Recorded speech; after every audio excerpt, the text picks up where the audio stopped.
नमस्कार, सेहतनामा विद राजेंद्र में आप सभी का स्वागत है। आज एक खास विषय पर बात करने जा रहे हैं, हिस्टेरेक्टमी यानी कि यूटेरस गर्भाशय को निकाल देना। किन हालात में इसकी सलाह देते हैं डॉक्टर, आज इसी पर बात सीनियर गायनेकोलॉजिस्ट डॉक्टर लवलीन सोडी के साथ। बहुत बहुत स्वागत डॉक्टर लवलीन हमारे शो में। थैंक यू राजेंद्र, मुझे बुलाने के लिए अपने शो पे। डॉक्टर लवलीन, आज बात हिस्टेरेक्टमी पे। हिस्टेरेक्टमी बड़ा कॉमन वर्ड महिलाओं से सुना जा सकता है। हिस्टेरेक्टमी हुई है या होने वाली है। हिस्टेरेक्टमी सबसे पहले बताइए है क्या? हिस्टेरेक्टमी एक ऑपरेशन है, एक सर्जरी है जिसमें यूट्रस को निकाला जाता है। यूट्रस के दो पोर्शन होते हैं, जो main body of the uterus और जो लोअर पोर्शन होता है सर्विक्स। तो पूरे के पूरे यूट्रस को जब हम निकाल देते हैं, that is called as a total hysterectomy. अक्सर लोगों को ये नॉलेज नहीं होती है कि ओवरीज को रिमूव करना ज़रूरी नहीं है कि अगर किसी की हिस्टेरेक्टमी हुई है, उसका यूट्रस रिमूवल हुआ है, तो साथ में ओवरीज भी रिमूव हुई होगी, है ना। तो ओवरीज का जो रिमूवल है that is a separate operation which is called as oophorectomy. और अगर ट्यूब्स भी रिमूव की जाए तो सेल्फिंजेक्टमी, ठीक है ना। तो अगर किसी के ऑपरेटिव नोट्स पे सिर्फ हिस्टेरेक्टमी लिखा है या इसको किसी सिर्फ हिस्टेरेक्टमी कराने को बोला गया है, तो इसका मतलब उसकी केवल यूट्रस रिमूव की जाएगी। और अगर किसी के साथ में ओफ्रेक्टमी लिखा है तो इसका मतलब उसके साथ में ओवरीज भी रिमूव की जाएगी। तो किन हालात में आप हिस्टेरेक्टमी की सलाह देती हैं? हिस्टेरेक्टमी सिजेरियन के बाद I would say second commonest operation है जो लेडीज़ में किया जाता है। सिजेरियन मतलब पेट पे कट दे के बेबी को बाहर निकालना, वो तो सबसे कॉमन है ही है। उससे नेक्स्ट जो ऑपरेशन कॉमनली किया जाता है that is removal of the uterus, और उसका सबसे कॉमन कारण है ब्लीडिंग होना, बहुत ज़्यादा ब्लीडिंग होना, या कईयों को बहुत ज़्यादा ना भी हो तो बहुत दिन तक ब्लीडिंग रहती है, जो मेंस्ट्रुअल ब्लीडिंग है। तो उसके फिर कई कारण हो सकते हैं। मोस्ट कॉमनली फाइब्रॉइड्स, हमने पहले बात भी की थी। फाइब्रॉइड्स यूट्रस जो है बहुत कॉमन होते हैं। 100 लेडीज़ को अगर हम देखें, 40 से 50 साल की उम्र की लेडीज़ को, तो उनमें से शायद 25-30 को फाइब्रॉइड्स होंगे।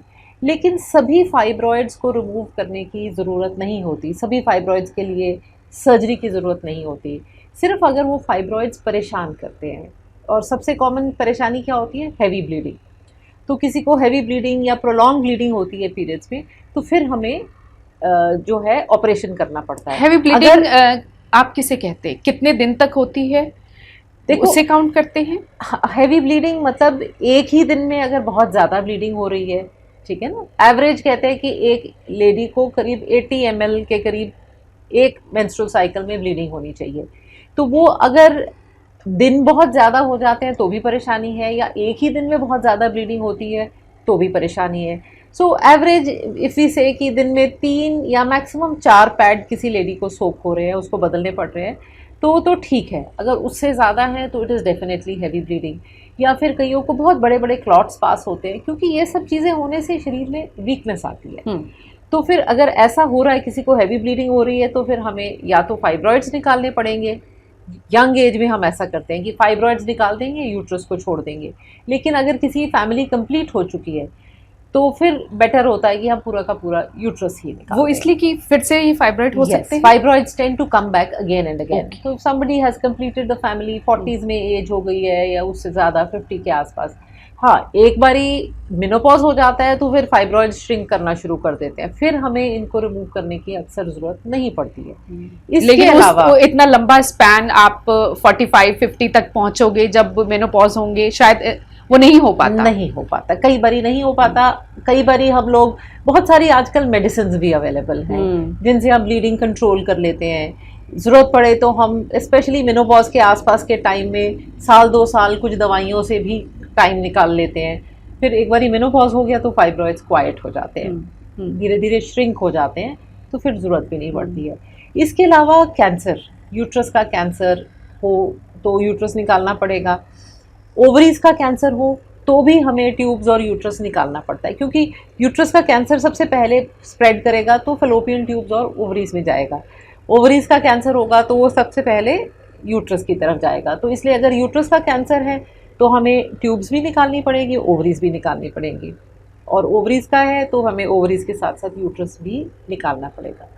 अनलेस कोई लेडी यंग है, बहुत यंग पेशेंट है, फैमिली कंप्लीट नहीं है, और अर्ली स्टेज नॉर्मली कहते हैं जो 1A अर्लीस्ट स्टेज वाले जो कैंसर्स हैं, उनमें हम लोग कई बारी सर्जरी, फर्टिलिटी प्रिजर्विंग सर्जरी हम इसको बोलते हैं, कि हम सर्जरी करते हैं या दवाइयाँ दे देते हैं जिससे कि कुछ टाइम निकल जाए, 1-2 साल, जिसमें सेफली वो अपनी फैमिली कंप्लीट कर ले, प्रेगनेंसी करके बेबी कर लिया, और उसके बाद फिर हम कंप्लीट सर्जरी करते ही करते हैं। कंप्लीट सर्जरी जो है फिर यूट्रस ओवरीज का सारा रिमूवल। जी, ठीक है ना।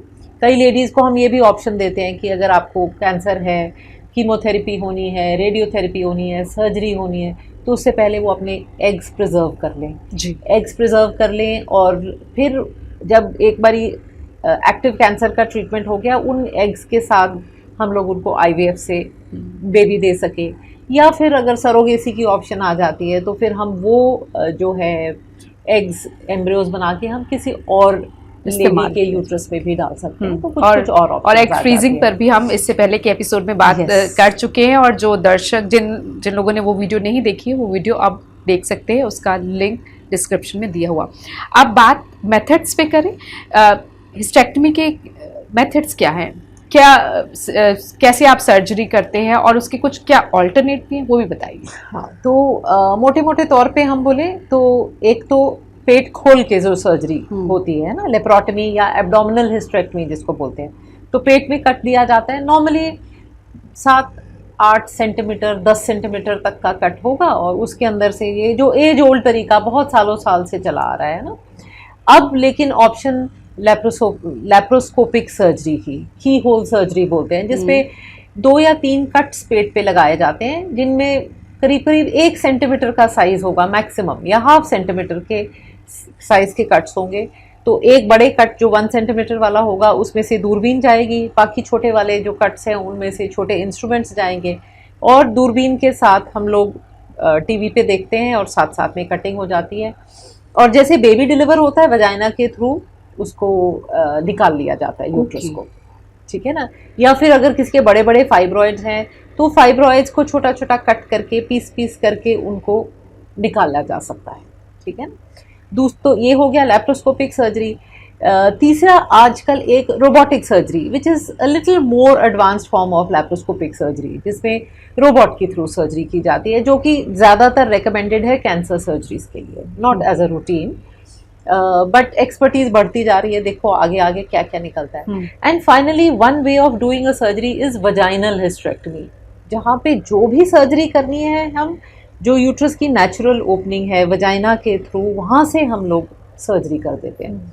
ज़्यादातर वो तरीका यूज़ किया जाता है या तो ओल्ड लेडीज़ में जिनको प्रोलैप्स की प्रॉब्लम होती है ना। प्रोलैप्स मीन्स कि उनके बॉडी के पार्ट्स बाहर आने शुरू हो जाते हैं। तो यूट्राइन प्रोलैप्स मतलब कि यूट्रस बाहर आ रहा है, यूट्रो वजाइनल प्रोलैप्स मतलब यूट्रस और वजाइना बाहर को खिसकने लगता है। तो बिकॉज ऑफ एजिंग, उम्र के बढ़ने के साथ वीक हो जाते हैं।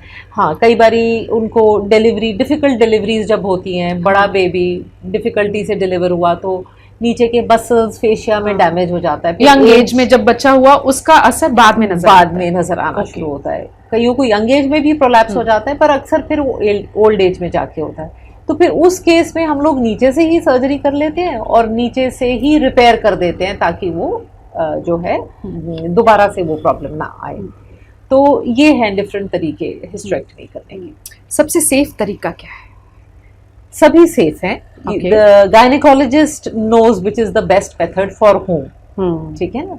तो जो लैप्रोस्कोपिक हिस्टेक्टमी जिसमें सिर्फ हमने 2-3 कट्स ही किए हैं, की होल सर्जरी, उसमें ये एडवांटेज बहुत बड़ा है कि pain is less, post operative pain कम है, ब्लीडिंग कम होती है, रिकवरी जल्दी हो जाती है। सो आप पेशेंट को ऑप्शन देते हैं?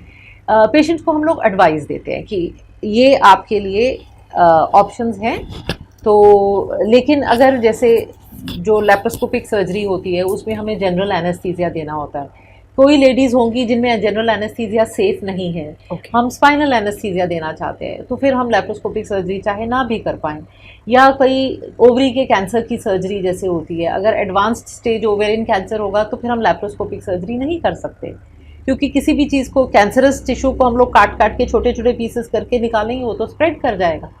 ओके, ठीक है ना। तो अगर नॉन कैंसरस डिजीज है तो yes, laparoscopic surgery is nowadays the best because it you get early recovery, less bleeding and quick recovery, ठीक है ना, एंड लेस पेन ऑल्सो. बट laparoscopic surgery should be done by an expert gynecologist. Obviously. और इसके कुछ side effects भी होते हैं? सर्जरी के साइड इफेक्ट्स होते हैं, यस. किसी भी सर्जरी के रिस्क होते हैं पहले तो, है ना, एनेस्थीसिया के रिस्क, सर्जरी के रिस्क, जैसे कि हैवी ब्लीडिंग हो जाएगी या कुछ और प्रॉब्लम. लेकिन जो हिस्टेरेक्टमी जब हमने कर दी, यूट्रस बाहर निकल गया, तो नेचुरली पीरियड्स तो बंद हो ही जाएंगे. लेकिन अगर हमने साथ में ओवरीज भी रिमूव किए हैं तो मेजर इशू ओवरीज रिमूव करने का होता है. बिकॉज ओवरीज एक तो एग्स प्रोड्यूस करते हैं, बेबी होने के लिए एग्स चाहिए, साथ ही में जो ओवरीज हार्मोन्स भी प्रोड्यूस करते हैं. Those hormones keep a woman young. तो अगर यंग एज में ओवरीज निकल जाएंगी तो वो हार्मोन्स, सपोज किसी की 40 इयर्स में हमने ओवरीज निकाल दी, तो average age of menopause is around 46 to 47 years. तो उस लेडी को 6-7 साल पहले ही वो हार्मोन्स की डेफिशिएंसी स्टार्ट हो जाएगी, तो उसको ओल्ड एज की चेंजेस पहले आने शुरू हो जाएंगी. एक तो फिजिकल अपीयरेंस है, स्किन के अंदर रिंकल्स पड़ना, थिनिंग हो जाना स्किन की.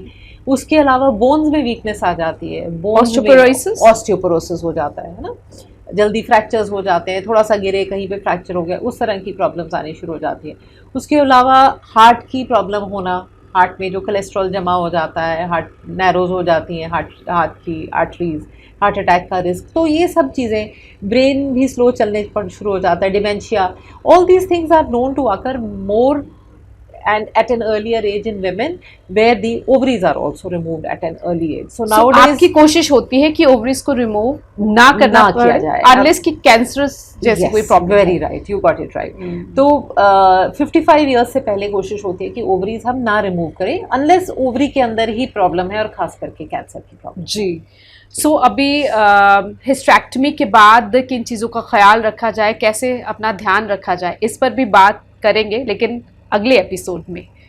सो बहुत बहुत शुक्रिया फ़िलहाल, और गुजारिश हमारे दर्शकों से कि अगला एपिसोड भी ज़रूर देखिए, क्योंकि अगले एपिसोड में हम बात करेंगे किन चीज़ों का ख्याल रखा जाए अगर आपकी हिस्टेरेक्टमी हुई है. सेहतनामा विद राजेंद्र के साथ बने रहिए और चैनल को सब्सक्राइब ज़रूर करिए. वीडियो पसंद आए तो लाइक और शेयर भी ज़रूर करिए.